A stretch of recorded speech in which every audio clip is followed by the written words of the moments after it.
आज हम डिस्कस करेंगे कि एयरटेल का लॉन्च किया गया 3 साल वाला FTA set top box market में फेल क्यों हो गया। ऐसे क्या रीजन बने जिसके कारण एयरटेल FTA की डिमांड आज कहीं पर भी दिखाई नहीं देती। इवन कमेंट बॉक्स में भी आप छान लेंगे तो ये बॉक्स के लिए कोई कमेंट्स नहीं आते हैं कि हमें ये बॉक्स चाहिए। गिनती के एक या दो कोई मिल जाए तो मिल जाए, लेकिन मोस्टली लोगों का इस बॉक्स से ध्यान भी हट चुका है। क्यों हट चुका है? क्योंकि एयरटेल शायद चाहता भी नहीं है कि इस बॉक्स को वो पैन इंडिया में ले जा सके और अपनी बॉक्स की सेल बढ़ा सके। इसमें जो भी कमियां हैं, जो भी खामियां हैं, वो एयरटेल की खुद की हैं।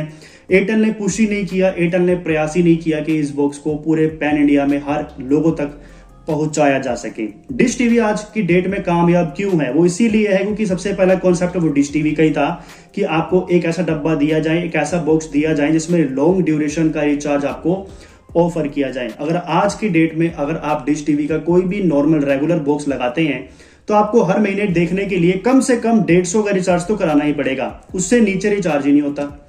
लेकिन कंपनी का यह प्लान था कि कस्टमर जो है आज के डेट में ज्यादा चैनल देखता नहीं, उसे गिनती के 2 या 3 या 4 ही बड़े चैनल चाहिए होते हैं। और हम एक ऐसा बॉक्स मार्केट में लेकर आते हैं जिसमें यही NCF का जो पैकेज है वो पूरे 2 साल तक कस्टमर को फ्री में मिले। और इसीलिए जिंग सुपर FTA जो है वो 2 साल के साथ 2022 में लॉन्च हुआ। और सबसे बड़ी खुशकिस्मती की बात यह रही कि वो बॉक्स सबसे पहले हमारे पास आया पूरे इंडिया तक फैलाने के लिए, क्योंकि वो बॉक्स पहले सिर्फ और सिर्फ कुछ ही राज्यों में और कुछ ही डीलरों के पास आया था। लेकिन हमने उस बॉक्स को पैन इंडिया फैलाया, हर लोगों तक उस बॉक्स को पहुंचाया। ऐसे लोगों को भी बॉक्स दिया गया है जहां पर इस बॉक्स को लोग जानते भी नहीं थे, और कुछ लोग तो ये कहते थे कि भैया आपने कहां से मंगा लिया, ये तो एक्टिवेट ही नहीं होगा, आपको किसी ने झूठ बोल दिया है, क्योंकि उनके पास वो बॉक्स कभी पहुंचा ही नहीं था और ना ही उन्होंने कभी सुना था। हमने इस बॉक्स की रीच को पूरे पैन इंडिया फैलाया और उसके बाद डिश टीवी को भी रियलाइज हुआ यार कि ये बॉक्स हम डीलरों के पास ही क्यों दे रहे हैं, बल्कि इसकी जो रीच है वो पूरे भारत में फैल सकती है, बहुत से लोगों तक इसकी डिमांड जो है वो पहुंच सकती है। और उसके बाद डिश टीवी का खेला शुरू हुआ और उन्होंने इस बॉक्स को धीरे धीरे करके पूरे इंडिया में रिलीज करना शुरू किया, हर एक डीलर हर एक डिस्ट्रीब्यूटर तक पहुंचाने की कोशिश की। और हमारे पास तो ये बॉक्स था ही था। तो ऐसे जो है भाइयों इस बॉक्स की शुरुआत हुई और बहुत से लोगों तक इस बॉक्स की जब रीच पहुंची तो आप देख ही सकते हैं कि आज ये डिमांड कितनी पीक पर है कि वही 2 साल वाला रिचार्ज आज 4 साल तक पहुंच गया और हमें पता भी नहीं चला। और आज भी इस बॉक्स की बहुत ज्यादा लोकप्रियता है, लोग आज भी इस बॉक्स को खरीद रहे हैं, लगवा रहे हैं। क्यों? क्योंकि उन्हें कम चैनल्स देखने होते हैं और 4 साल का रिचार्ज कम नहीं होता। मात्र 1500, 1600, 1800 की कीमत में अगर कोई नया डब्बा मिल जाए, 1 साल की वारंटी मिल जाए और साथ में 4 साल तक का रिचार्ज मिल जाए तो इससे बढ़िया और क्या चाहिए आपको। और एयरटेल का भी यही कॉन्सेप्ट शुरू हुआ था 2024 में जाकर, जुलाई, मेरे ख्याल से मई जून जुलाई के आसपास। और इन्होंने जगह जगह पे कैंपेन भी चलाए थे कि हमने भी एक ऐसा एक बॉक्स मार्केट में लॉन्च किया है और इसमें हम आपको 3 साल का बजट पैक देंगे जिसमें आपको वही NCF पैकेज चलेगा और 3-4 चैनल ऐसे हैं, स्टार गोल्ड थ्रिल्स हो गया, जो DD फ्री डिश के साथ आया करते थे, वो भी हम आपको देंगे। स्टार उत्सव, कलर्स रिश्ते, सोनी पल, ये भी हम आपको ऑफर करेंगे जो उस समय DD फ्री डिश से बंद हो चुके थे। तो उसी कॉन्सेप्ट पर डिश टीवी ने अपने मार्केट में प्लान को लॉन्च किया था कि हम आपको 2 साल का रिचार्ज देंगे, स्टार उत्सव, कलर्स रिश्ते भी देंगे। उसी तरह से एयरटेल ने भी कोशिश की, लेकिन एयरटेल फेल क्यों हुआ? उसका रीजन ये था कि एयरटेल पैन इंडिया फैल नहीं पाया। एयरटेल ने जो था अपने आप को सीमित रखा। एयरटेल का यही इरादा था कि हम सिर्फ DD फ्री डिश के ग्राहक को ही कैप्चर करना चाहते हैं और DD फ्री डिश के ग्राहक ज्यादातर उत्तर प्रदेश, उत्तराखंड या फिर बिहार, झारखंड, ऐसे 2 या 3 राज्यों के आसपास ही मिलेंगे। उसके अलावा जो लोग हैं वो DD फ्री डिश ज्यादा इस्तेमाल नहीं करते। यही उनकी भूल हो गई।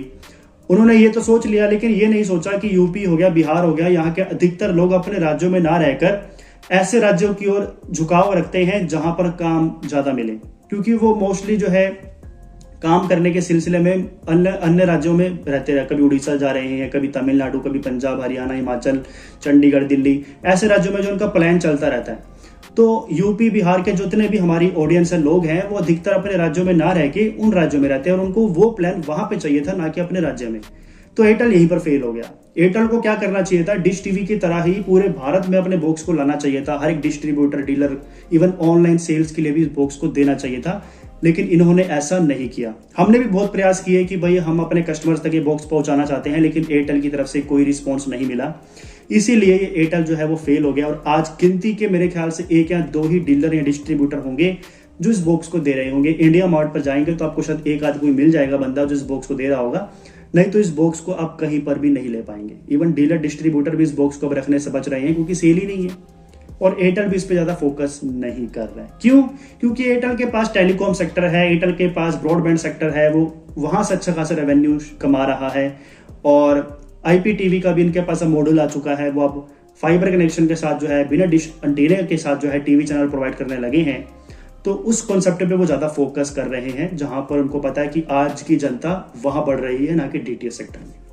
इसीलिए जो है वो एयरटेल FTA जो है वो फ्लॉप हो गया और कामयाब नहीं हो पाया। तो एक अच्छा इरादा था कंपनी का। इवन इन्होंने डिश टीवी को मुकाबला देने के लिए बिना NCF के सभी अला कार्ड चैनल्स को देने का भी वादा किया था। यानी डिश टीवी जो है वो आपको 2 साल या 4 साल का रिचार्ज तो देता है, लेकिन साथ में आपसे ये भी कहता है कि अगर आप कोई सिंगल चैनल ऐड करेंगे, मान लीजिए आपको अलग से कलर्स लेना है, स्टार प्लस लेना है और कोई बड़ा चैनल लेना है, तो आपको उस चैनल का प्राइस और GST तो देना ही है, बल्कि एक एक्स्ट्रा NCF चार्ज भी देना होगा। अगर चैनल का प्राइस 5 रुपए उससे कम है तो 5 रुपए टैक्स लगेगा, और अगर उस चैनल का प्राइस 5 रुपए उससे ज्यादा है तो आपको हर एक चैनल के ऊपर 10 रुपए का NCF देना पड़ेगा। लेकिन एयरटेल ने क्या कहा? एयरटेल ने यह कहा कि हम आपको 4 साल तो नहीं 3 साल का रिचार्ज देंगे, और साथ में आप जो भी चैनल अलग से ऐड करेंगे उस पर आपसे कोई भी NCF नहीं लेंगे। इसीलिए जो है एयरटेल की डिमांड बहुत ज्यादा बढ़ सकती थी, जिस पर एयरटेल ने काम नहीं किया। अगर वो आज भी चाहें तो मार्केट को अच्छे से कैप्चर कर सकते हैं, अगर ये एयरटेल FTA बॉक्स को अलग से रिलीज कर दे, लॉन्च कर दें और पूरे भारत में इसको अवेलेबल करें। अगर सिर्फ 2 या 3 राज्यों तक ही सीमित रखेंगे तो कोई भी चीज वो कामयाब नहीं हो सकती। पूरे भारत तक उनको अपनी चीज को फैलाना ही होगा, क्योंकि जो कस्टमर्स हैं वो हर एक राज्य में पाए जाते हैं। हर एक राज्य के कस्टमर्स को जो है सस्ते चैनल चाहिए, सस्ते में टीवी चैनल देखने हैं। हर किसी की रिक्वायरमेंट, हर किसी की डिमांड अलग है। जरूरी नहीं है कि यूपी बिहार ऑडियंस को ही टारगेट करने के लिए, DD फ्री डिश के ग्राहकों को कम करने के लिए आप ऐसा करें। मेरे ख्याल से इनको पूरे पैन इंडिया फैलाने की ज्यादा जरूरत थी। तो भाइयों, ये कुछ इन्फॉर्मेशन थी जो कि एयरटेल FTA को लेकर रही है कि आखिर एयरटेल FTA फेल क्यों हुआ। बाकी आपको क्या लगता है कि और क्या रीजन हो सकते हैं जिसके कारण एयरटेल FTA बॉक्स जो है वो डिश टीवी के जिंक बॉक्स के कंपैरिजन में पीछे रहा है? कोई भी सवाल हो कमेंट करके हमें जरूर बताइएगा। नमस्कार।